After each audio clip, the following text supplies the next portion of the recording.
Hello and welcome to my podcast. Do me a favor, subscribe to the John Keim Report wherever you get your podcasts. If you're watching on YouTube, hit that like button, hit that subscribe button. You can find us there as part of Ampire Media, Ampire. Always much appreciated when you tune in. Don't forget you can read my work on ESPN.com. I have a lot of stories up from this week about Marshon Lattimore and other various things with the Commanders, the run game, etc. So, couple things before I get to the news of the day and things you need to know, and then my 5 things I think. So, a couple programming notes for next week because it's an abbreviated week.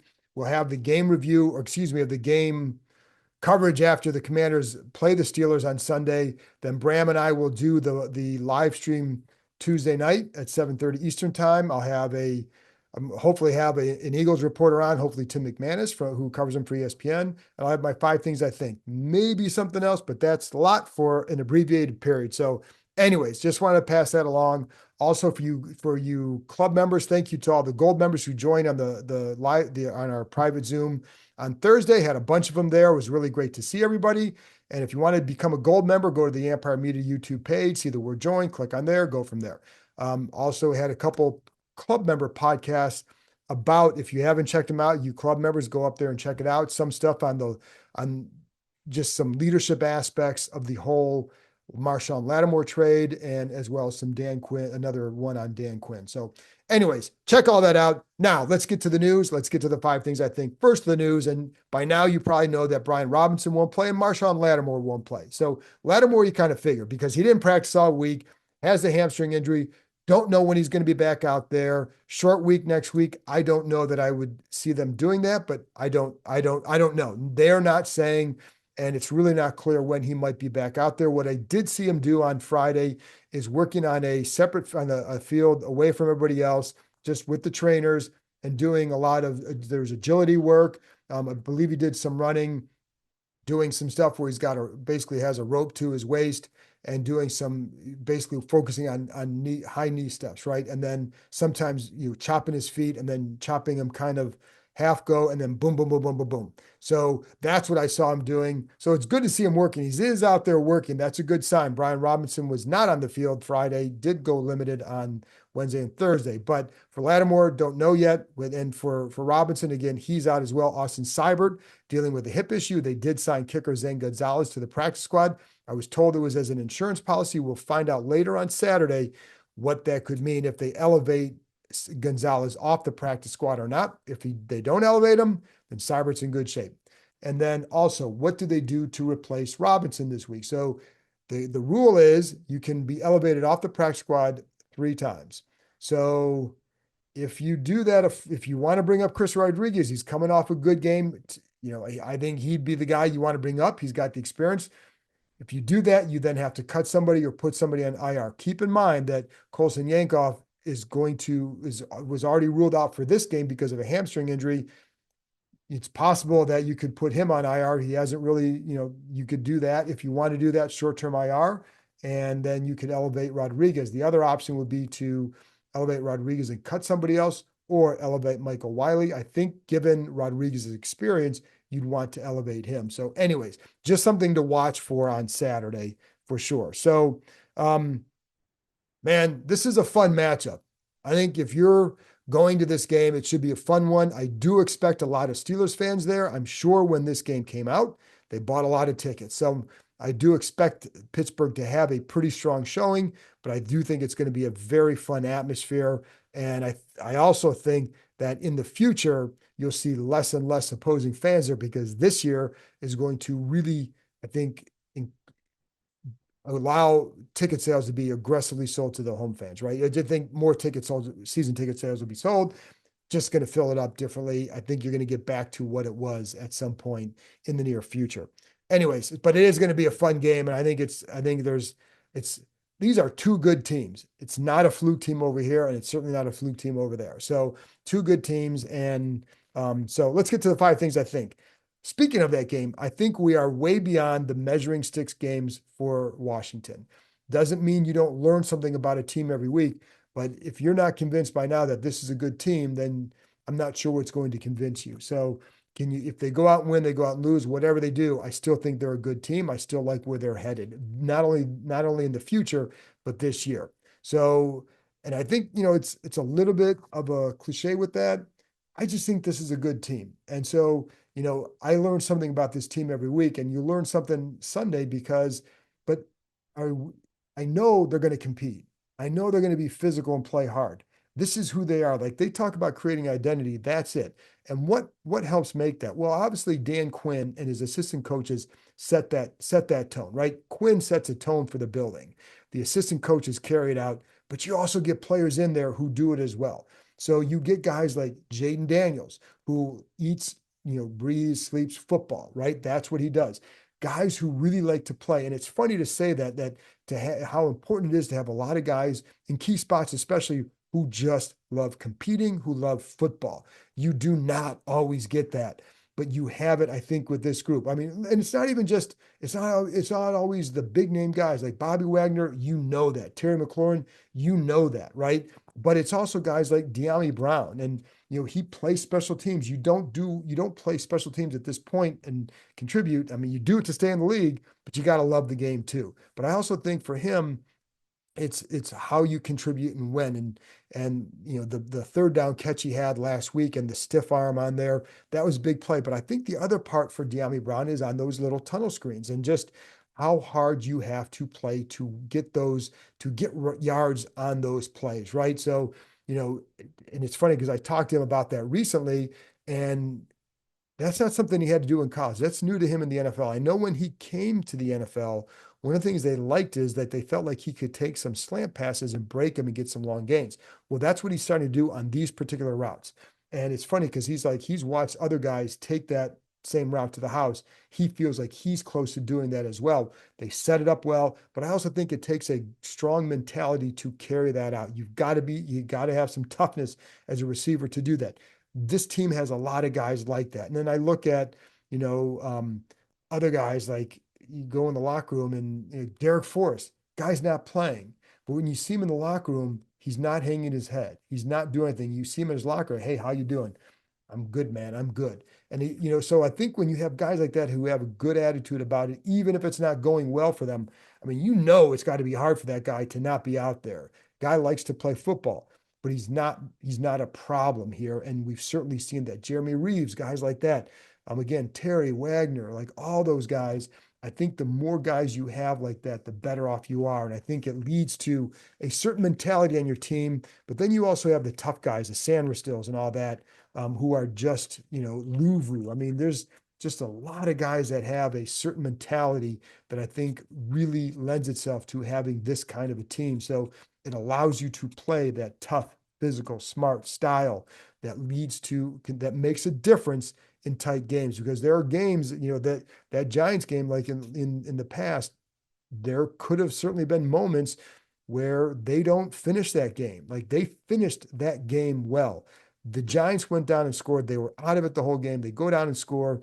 In the past that there would have been some heartbreak that may have awaited, right? But this time they go down there and they take a knee inside the 5 to close out the game. Just a hell of a drive. But anyways, I think that's what you have here. That's why I say, like, the measuring stick, like, yes, to see the win or loss and all that, but I'm fairly convinced that this team's going to have a good second half to the year, regardless of what happens this week and even on Thursday. So if you can split these games, that's fantastic. You sweep them, that's unbelievable. Then I will say, then what you do learn is just that not only are they good, they're really good. So, but I think you still want to see how does it look like with Marshon Lattimore, and that leads me into my second item, which is I think Marshon Lattimore is going to add quite a bit to this defense, not just on the field, but in that meeting room, in the locker room. And it's not because he's considered this great leader. Like people I talked to somebody who coached him down there or was on the coaching staff down there. Is like, he's not a leader,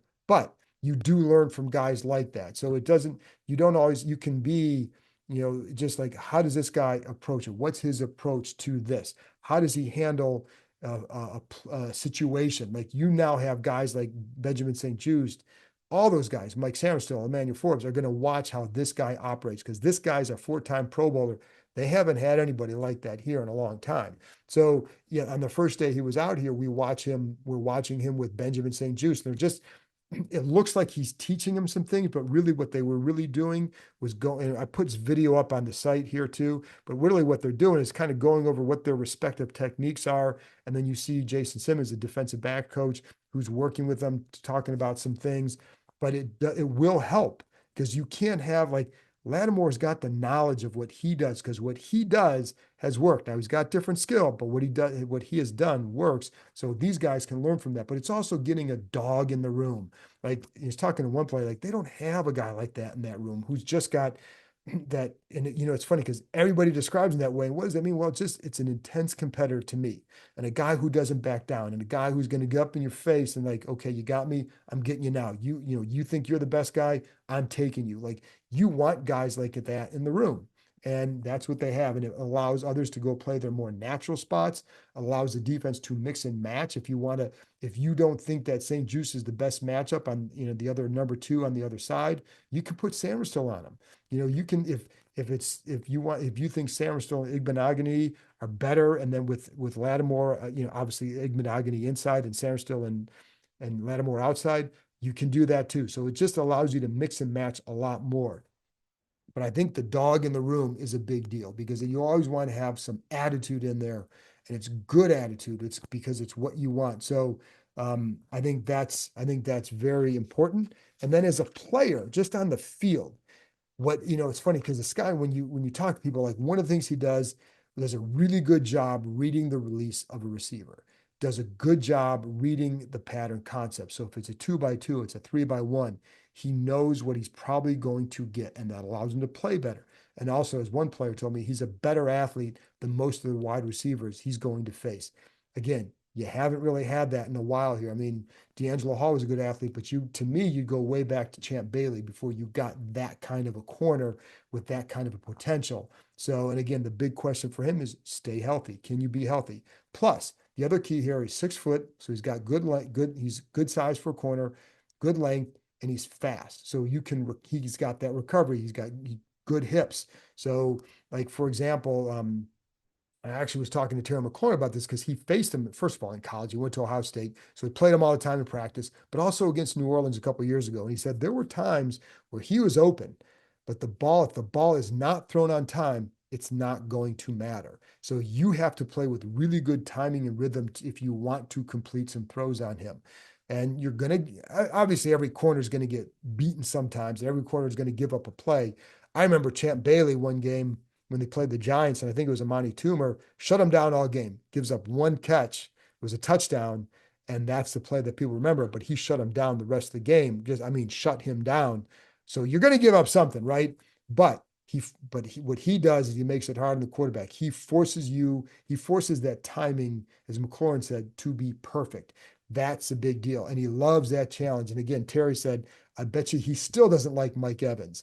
But that's just the mindset. Like he went to Glenville High School in Cleveland. That's my neck of it's my area, right? But the reputation. That's a tough school reputation. Like they produce tough players, and that's what he is. And so I can't say enough how much I think he's going to help because of that. Just be healthy, and he's going to help. So again, he's gonna lose some, but he's gonna get right back up and get in your face and go again. Now, the one thing that I've always heard too is that yeah, you do that. Sometimes you let up a little bit against some of the lower guys, but one thing we know is that he's not going to give up those 50-yard bombs. He's not going to give up some of the long ones that these guys have given up, and he's going.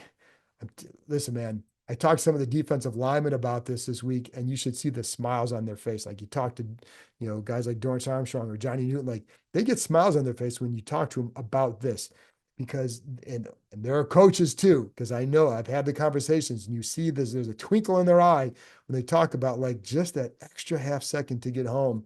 That's what he gives you. So there's so much to wait, but you're going to have to wait at least maybe another 5-6 days or whatever it is till Thursday, or another, or maybe 2 weeks until they play Dallas. But you want him out there healthy because if he is, he's going to be he's going to be really good.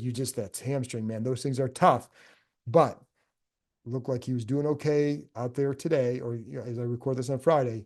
So anyway, stay tuned for him. Number 3, I think Terry McLaurin is really a factor in the red zone this year, and it's about time. So a couple numbers for you. 5 red zone touchdowns already. That's a career high. Previous high was 3. 7 targets in the red zone already. That's 1 less than he had all of last year. That was criminal. And it's most likely going to be a career high this year if you continue on this pace. His previous career high, though, was 13 as a rookie in 14 games. That was really good, but he was also very effective, and it was good play calling, et cetera. It's just, it was bad how it was for him in the red zone. So there's more of an emphasis on there. Why is that? Well, one, the quarterback. So obviously Jaden Daniels is looking for McLaurin. And I think there was a good lesson he learned against the Browns where he threw his one of the interceptions. One of his 2 interceptions he thrown was against the Browns. So I've talked about this before, but on the one side, you have McLaurin in a man situation, man coverage situation. You had zone on the other side. Well, he opted for the zone side. You pick a side, you go, but it was the wrong move. And, the right move in that situation is you got one-on-one over here and you got McLaurin in a one-on-one, you're going to McLaurin. So he learned that. So what happened last week? Similar situation. Got McLaurin on the left. I think it was with McCaffrey. They both there. Now so he gets a man coverage. Boom, you go there, touchdown, easy money, right? So that's a lesson. But that's Jaden Daniels, man. Like that's learning something, applying it when you get it again. The funny thing is too, like because the Giants they could have switched it up too and ran a little in and out. So you maybe have the inside Terry's on the outside, comes inside. Could have had the inside corner take him, and then McCaffrey has to go outside. But they have an adjustment for that as well. So anyway, that's one thing too. And I think the other thing is, and you go back to the Arizona game that McLaurin brought up, is like the patience that you have to run your routes within there sometimes and knowing how to attack a guy. So if you remember his touchdown against Arizona, just little to the back of the end zone. But what made that play so good for him is it showed where he has come as a route runner in the red zone. So he said on that one, he's in a stack formation. You got the defensive back is basically playing him flat-footed, and he's got his feet on the goal line. So in that situation, he's gonna play flat foot for a little bit, but you want to basically attack the toes, right? So, but what you also do is you want to widen that guy just a little bit because you're coming back over the middle. So he was able to, it's not a severe wide, but he was able to get him wide enough. But then as he was approaching him, he was patient. That's where the timing comes into play. So he wasn't going all out because he said sometimes in the past, he was too impatient on this play. And while he might cut and be open initially, the corner could recover before the quarterback's ready to throw. This time you could see him. He definitely was a little bit slower, maybe 3/4 speed, kind of widen a little bit, and then boom, cuts back inside. Here comes the ball. He's got great separation. Cornerback can't recover because he widened him enough and cuts back inside. That to me is part of the maturity of McLaurin running his routes too. That's why I think he's become more successful in there. And I think, again, that plus a quarterback who looks for him and has found him makes a big difference. All right, number 4. I think Pittsburgh's offense is going to be interesting. I do not think they're this dynamic offense. They are not doing a lot of stuff that maybe some other teams do. I almost want to describe it as almost some meat and potatoes. They're pretty straightforward as, we were talking to Logan Paulson about this too. He called them straightforward. Other people have said the same thing. Maybe more of a meat and potatoes, just kind of get some basic stuff, but you do it and you do it well. And so one of the things that they do, and part of this is they play off their defense and their special teams. Their special teams with Danny Smith, former Redskins special team coach, they're really, really good. And this team's special teams are really good. So it's going to be fun for that reason too. Like, if you're a football aficionado, you're going to like this matchup. But the Steelers can play this way because, again, the special teams creates plays, creates a lot of issues for teams, and the defense is really good. So it allows the Steelers to play from ahead, and that feeds into their run game with Najee Harris and then Russell Wilson in the play action game. The offense has been better with Wilson in charge. The last 2 weeks, more than 400 yards of total offense. It's the first time they've had that many yards in consecutive games since 2018. Najee Harris over 100 yards rushing in each of the last 3 games. Before then, he wasn't doing a whole lot. Last 3 games, he's really starting to cook. So that's going to be something to watch too. Now, again, not a dynamic offense, but they play well from ahead. They are built to play from ahead, and you have. Their offensive line is banged up. They've lost 3 starters. Like they have Broderick Jones is starting at right tackle. He's a first round pick, fella, guys. He's not playing. He's not a very good right tackle. So just remember that when everybody screams for first round tackle, sometimes you get a guy in the third round and Brandon Coleman who might be a better player. Anyways, that aside, he's beatable, highly beatable. And you have a backup at left tackle who's actually playing well. But they are missing guys up front. And they have a rookie center. Like there are ways where you look at that, you could take advantage of this, and this. But the Steelers do a good job because they run the ball relentlessly, and they're going to just keep running it and keep running, and then use the play action passes off of that. So the coaching staff to me does a good job of keeping the line in good situations and not asking them to do a ton to pass protect. And when you're running all the boots and the play actions, it slows the pass rush because they do a good job of marrying the concepts of the pass to the run. And the other thing is Wilson does a lot of the play action stuff from under center. So if you like watching quarterbacks operate under center, Sunday's your game. It's not like it's every play, but he definitely does a lot because they can. The Steelers will use a lot of 3 tight end sets that help that run game, right? So that's going to give that line some protection. They use 3 tight end sets almost 20% of the time. By comparison, Washington uses 3 tight end sets about 5% of the time. So just a big difference. But they do a good job. So with the play action game, again, a lot of stuff from under center. I think in the last 2 games, it's been 22 pass attempts from under center out of play action. Russell's completed 15, does a really good job hiding that ball. That's the whole point of it, right? You turn your back, you hide the ball, and now the defensive back, what you've got to key on, like everything is, anytime you face an offense, like, hey, you just got to key your reads. Well, sometimes it's hard to do that, especially if they give you some eye candy, right?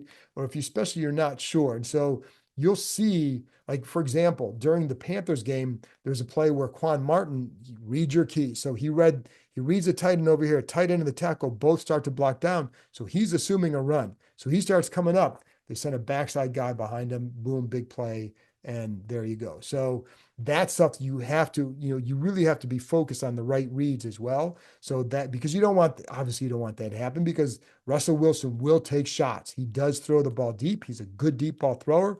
And then, they will attack. And listen, they'll attack with George Pickens, and then they just added Mike Williams. And Mike Williams, 6'4", really good contested catches. Did not have a good start to the year, obviously coming off the ACL with the Jets. But the Steelers got a guy that they needed, because they have guys that can make plays. Van Jefferson, Scotty Miller, they can make some plays, but they're not consistent at it. So you have a guy that can be for them. Just depends on when he gets up to speed. But this is a guy that could hurt Washington depending on how much time he plays, whatever. But Pickens can as well. Now, Pickens can get a little bit lazy with his blocking. We've seen some of those clips on TV, but he makes some big plays down the field, and Russell Wilson drops some absolute dimes into him. Can that all, and so I will say, sometimes those throws are so damn perfect. You're like, can you do that every week? Well, we've seen a guy over here who does that, but sometimes you might be just a little bit off, and that's what they could use on Sunday, because, but Russell drops it in. The other aspect of that is with Harris, because he's a good running back. And this is where also the under center stuff plays, and the play action, because there are definitely times where you see the backside of a defense honoring the potential boot by Russell Wilson, having to hold backside. It's almost the same effect as a zone read fake, right? Where you're not sure, is he going to keep it or not? So you're holding backside, and then you hand it off to Najee Harris running left, and he cuts back to the middle. But because you got to hold backside, you might not be able to fill that cutback lane, and it's a big run. So they've really done a good job with that. Harris runs with really good vision, and he's just a good hard runner. But it's a kind of a classic, they create these, because of what I just said, they create natural cutback lanes for him, and he does cut and good vision, and he's patient. So I think that's going to be something to watch for sure. And then finally, I think this is the best defense Washington will have faced definitely this season. However, keep in mind, this is the best offense Pittsburgh will have faced this season. So Pittsburgh got top 5 rankings in a ton of categories, top 3, in a few key categories. It's a really good defense, a very stout defense, very stingy against the run. But again, this is the most multi-dimensional offense they will have faced. This is, they faced Kirk Cousins quarterback, but it was his first game with the Falcons. Like this might be the biggest threat they face. They faced Dak Prescott. Well, I kind of like Jaden Daniels right now, but so this is so while I say that the Pittsburgh's a really good defense, and I do believe they are, like I don't believe their numbers are inflated because they played bad teams. I think they're a good defense playing offenses that aren't very good. The best offense they have faced is Atlanta. And that was the first game with Cousins with the Falcons. Well, Atlanta right now is would be the 12th ranked offense. 6 of the 8 teams they've played have offenses that would be ranked 19th or lower in scoring. So just keep that in mind. While the stats are really good, let's see what the Steelers do. I'm not even saying that they're not a good defense. I don't believe that. I do believe they're a good defense, but I guess my point would be, this is the best offense they will have faced. And I'm curious to see how this plays out. Like you want that, I go back to the measuring stick. Not for the whole game, but I am curious to see how both those units stack up against one another because I think it's a good test for both of them for sure. So obviously, Tomlin's really good against rookie quarterbacks. I think his record is 25-6. Well, the last rookie he lost to was CJ Stroud last year. So, and like Stroud, Daniels is not playing like a rookie at all. So he has never come across like a rookie at all. So I think now while the record is nice and it's damn impressive, and what Tomlin does is really impressive, I'm not going to apply the true rookie status to Daniels in that record because he's just different. So, anyways, but they have some really good edge rushers and TJ Watt, obviously Alex Highsmith. They just added Preston Smith. We know all about Preston Smith from when he was here. Preston, he was in the Green Bay had changed to a 4-3 front, not a fit for him, not a down lineman. He was better at a linebacker. That's where he's going to be with Pittsburgh. So that's a better fit for him. But TJ Watt is the guy, right? I mean, he's the guy that you have to worry about. He, as Kingsbury said, he's a game wrecker, and nobody's going to disagree with that. The funny thing is, like, I did kind of see Andrew Wiley in the locker room say, "Hey, you ready for him?" He's like, his eyes lit up. Like, I think he's excited for this matchup. Because I mean, obviously, you want to go against the best, and that's what this guy is, right? So that's going to be, but you'd also like, if you're Wiley, you want to be excited for that because otherwise, what kind of competitor are you? But he is. So I think that's going to be a fun matchup. Watt is really good at getting his hands into you and getting the one arm into you and just moving you back. And for Wiley, you got to watch inside. So some of the Steelers rushers will throw some of the spin moves at you. Highsmith, but they'll chip the ends. I think you can also help with your alignment, maybe getting the tight ends in there. You don't even have to chip. You can get them wider. That helps too. These guys are really good at chipping the ends. And that goes back to what I talked about in the beginning with the mindset of these players. And that's Luke McCaffrey. So I forgot to mention it in that section. I'm going to mention it now because I was talking to McCaffrey about chipping the ends and how, do you like doing that? What's the art? And it's really just simple as go in there and get a piece of the guy. But what I liked in talking to McCaffrey is how much he enjoyed that aspect. Like he likes doing that. Why? And I asked him, like, why do you like so much? Because I just like playing football. When you get a lot of guys like that, man, it just makes a difference because they like competing. But that goes into play here. And I think Eckler is really good at that as well. The tight ends are good at that. Most of the receivers have done a pretty good job at that. But I think that's what they're going to have to do for sure. Now, Pittsburgh they're not even middle of the pack for sacks, but they're dangerous as hell in that area. So you don't want to test it. They're good against the run. You got Cam Hayward in there, and they have taken the ball away. I do think you can do some things. You have to be smart with the ball. So when I went back and watched, they have intercepted 10 passes here. So you look at, okay, that's pretty good, right? But to me, when I watch it, there's a lot of bad quarterback play that they have taken advantage of. Now, and you force the bad quarterback play, right? You're going to create some pressures at times, but also just some bad decisions. Like Kirk Cousins had too. I'm like, what are you doing? Hey, listen, I know we watch it here. Sometimes he has those plays, and it becomes a Kirk type interception. But it was also, again, first game with them, but just some bad, like not seeing some guys and just holding the ball in the pocket, and then it's just some bad decisions. Dak Prescott throwing a pass in the red zone. Like I watched it 3 or 4 times. Like, what are you thinking? Like, protect the points here. Who protects points? Jaden Daniels. So, like, I think there's I think, and he also protects the ball. He's smart. Like some of these throws I've seen these guys that I was watching these picks, like he doesn't make those kind of throws. He doesn't make that throw. Now, some of them also were, there was one where it's like the last play of the game. So just a heave down the field. One was you're down by 15 late or whatever it was late. And you 3rd and 19, you got to get a first down. You're going to force a ball in there. So there were a couple of those too. And there was one against Bo Nix where you force him, he's under pressure. He throws a bad throw to the back of the end zone. Part of it was because he was under duress. So like there, you definitely give him credit for that. However, I do think there was a lot of bad quarterback play when I watched it, and I don't think Jaden Daniels repeats some of those mistakes. But you got to make sure. One thing they also do well, man, if they're coming at you, those ends are going to attack the ball. And they're going to, if with the quarterback in the pocket. So you got to you're getting sacked, you've got to protect that ball because they're going to attack it. So anyway, and then again, like, and I said, I brought the special teams earlier. They're great at blocking kicks. They blocked, 3 that kind, 4 that should have been ruled a block. I think there was a flag on the play or something, but they're really good there. Danny Smith does a fantastic job. Those players love playing for him. That's going to be like, if you can prevent them from making a play in the kicking game, then you're going to be in good, you'll be in much better shape. But if they're able to make a big play in the kicking game, look out, because that kind of fuels them, but it also plays right into their style of football. So going to be a fun one, folks. Like this is going to be a difficult one. So I don't, you sometimes like to have a feel. Like I don't know that I have a great feel for this one. I think of the next 2 games, I kind of like the Philly game, but can they win this game? Of course. Like there's not a team that I think this team can't beat at this point.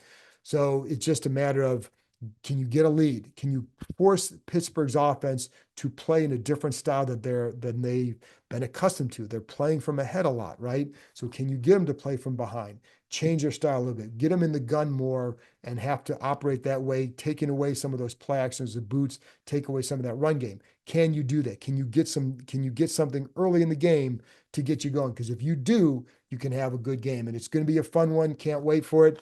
Again, I'll be back after the game, wrapping up the Steelers Commanders, and then we'll have a full week of stuff, even though it's an abbreviated week. Anyway, folks, thanks for tuning in. I appreciate you as always, and talk to you next time.